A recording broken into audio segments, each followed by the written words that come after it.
Hoje vamos dar uma olhada mais de perto no livro de Esdras. É uma história, assim, forte sobre recomeço, identidade. As fontes que temos mostram essa jornada, né? Do fim do cativeiro na Babilônia à volta para Jerusalém. Vamos ver a reconstrução do templo, os problemas que surgiram, a liderança do Esdras. Enfim, o objetivo é entender melhor essa fase de restauração. Exato. É um período muito rico, sabe? Mostra uma comunidade tentando se reerguer mesmo. Eles lidam com a ajuda de fora, mas também muita hostilidade local e crises internas bem profundas sobre quem eles eram, como viver a fé. Certo. Então vamos começar por essa volta. O início já é meio surpreendente, né? Ciro, o rei da Pérsia, ele não só deixa o pessoal voltar... Não mesmo. Ele ordena a reconstrução do templo e ainda devolve um monte de utensílios valiosos que tinham sido levados. Milhares deles. Impressionante. E aí um primeiro grupo grande, mais de 42 mil pessoas, com Zorobabel e Josué na liderança, encarra a viagem de volta. E olha que interessante, a primeira coisa que eles fazem lá em Jerusalém, mesmo com medo dos vizinhos, antes de tudo... Que foi? Reconstroem o altar, para retomar os sacrifícios. Isso mostra que para eles, a prática religiosa era o centro de tudo, sabe? Para se sentirem comunidade de novo. Faz todo sentido essa prioridade. E quando finalmente começam a fundação do templo, a cena é emocionante, né? Muito. Os mais jovens gritando de alegria, mas os mais velhos que conheceram o templo antigo, chorando alto. Nossa, que mistura! Alegria e saudade ali, lado a lado, logo no começo. Sim, essa tensão entre o novo e a memória do que se perdeu, ela marca tudo. E logo essa tensão encontra um problema externo. Os vizinhos. Exato. Os povos ali da região oferecem ajuda, mas os líderes israelitas recusam. Acho que por medo de misturar as práticas religiosas. E essa recusa pega mal, imagino. Pega muito mal. Quem talvez pudesse ajudar vira opositor. Começam a atrapalhar, a desanimar o pessoal da obra. E a coisa não para por aí, né? A oposição fica mais séria. Fica bem séria. Eles partem para a política. Escrevem cartas para os ex-persas que vieram depois de Ciro, Xerxes e Artaxerxes. Acusando os judeus? Exatamente. Acusações bem calculadas. Diziam que Jerusalém era uma cidade rebelde e má, que já tinha dado problema antes. Alertavam o rei que se a cidade fosse reerguida, ia ter prejuízo para o império, menos impostos. Uma estratégia bem pensada para parar a obra. E que funciona, né? Pelo menos por um tempo. O rei Artaxerxes manda investigar, confirma essa fama de rebelde e ordena parar tudo. Imediatamente. Puxa vida, que balde de água fria. A obra fica parada por anos, então. Fica assim. Anos de frustração. Mas aí, a história dá uma virada de novo. Os profetas Ageu e Zacarias entram em cena. Incentivando o povo a continuar. Isso, eles animam Zorobabel e Josué a retomar a construção, mesmo sem ter uma nova ordem do rei naquele momento. Foi uma atitude de fé, de coragem. Corajosa mesmo. E claro que isso chama a atenção das autoridades locais de novo. O governador Tatenai. Isso, Tatenai.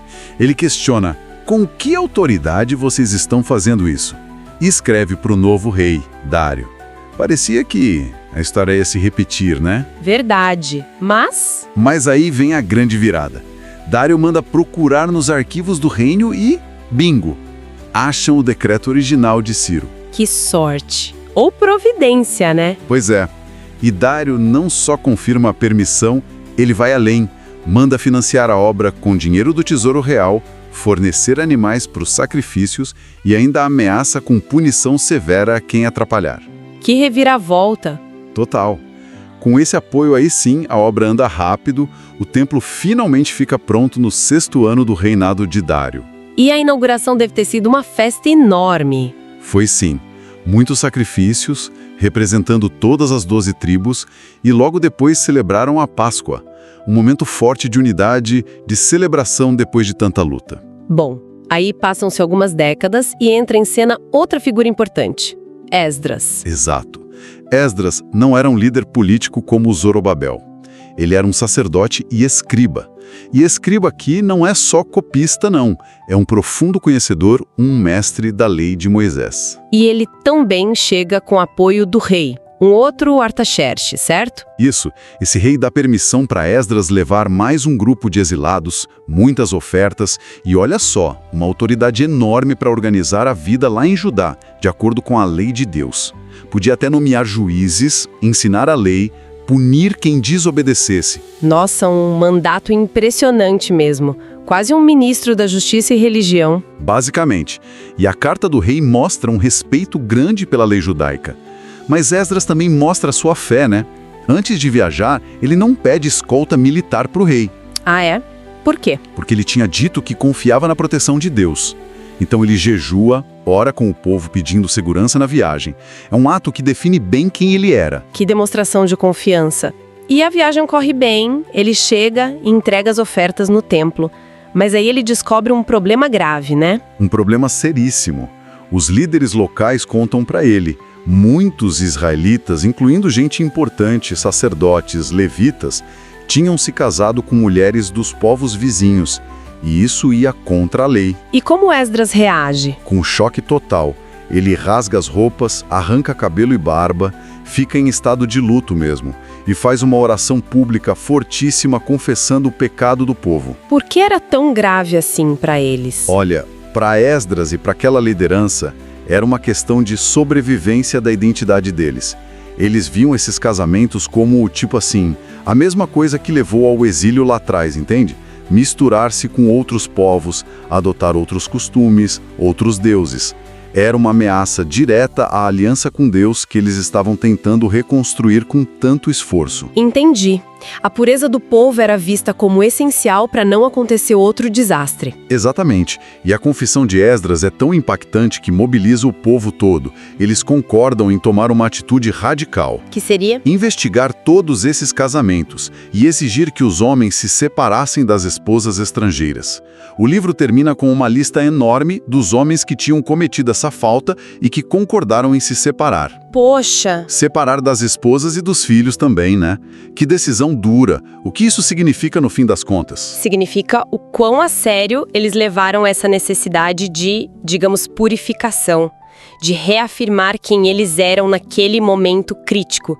Do ponto de vista histórico deles, era uma medida drástica, sim, mas necessária para garantir o futuro do povo, da aliança. Claro que hoje a gente olha para isso e levanta muitas questões éticas, né? Sobre as vidas daquelas mulheres, daquelas crianças. Sem dúvida. É complexo, muito. Mas é fundamental para entender a mentalidade daquela comunidade naquele contexto específico. Bom, então, recapitulando.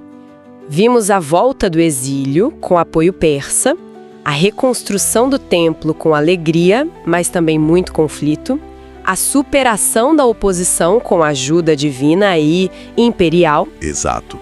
E a chegada de Esdras, um líder focado na lei, que conduz uma reforma religiosa interna bem intensa. Culminando nessa questão difícil dos casamentos mistos, como forma de preservar a identidade. Exato. Esdras narra essa reconstrução que não é só de pedra, né?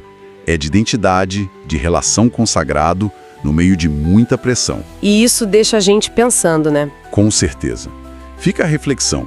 Como é que grupos, ou até indivíduos, hoje em dia, definem e tentam preservar aquilo que consideram essencial na sua identidade? Que limites são colocados? E quais são os custos, às vezes bem dolorosos, dessas escolhas?